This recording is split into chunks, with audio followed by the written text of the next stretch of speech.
ہاں، یوسف اور ان کے بھائیوں کے قصے میں پوچھنے والوں کے لیے بہت سی نشانیاں ہیں۔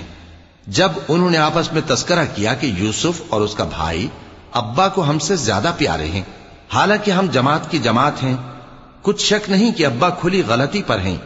یوسف کو یا تو جان سے مار ڈالو یا کسی ملک میں پھینک آؤ، پھر ابا کی توجہ صرف تمہاری طرف ہو جائے گی اور اس کے بعد تم نیک لوگوں میں ہو جاؤ گے۔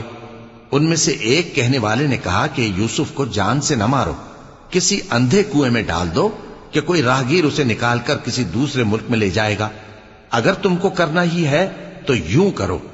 یہ مشورہ کر کے وہ اپنے والد سے کہنے لگے کہ ابا جان، کیا سبب ہے کہ آپ یوسف کے بارے میں ہمارا اعتبار نہیں کرتے، حالانکہ ہم اس کے خیر خواہ ہیں؟ کل اسے ہمارے ساتھ بھیج دیجئے کہ خوب میوے کھائے اور کھیلے کودے، ہم اس کے نگہبان ہیں۔ انہوں نے کہا کہ یہ امر مجھے غمناک کیے دیتا ہے کہ تم اسے لے جاؤ، یعنی وہ مجھ سے جدا ہو جائے، اور مجھے یہ بھی خوف ہے کہ تم کھیل میں اس سے غافل ہو جاؤ اور اسے بھیڑیا کھا جائے۔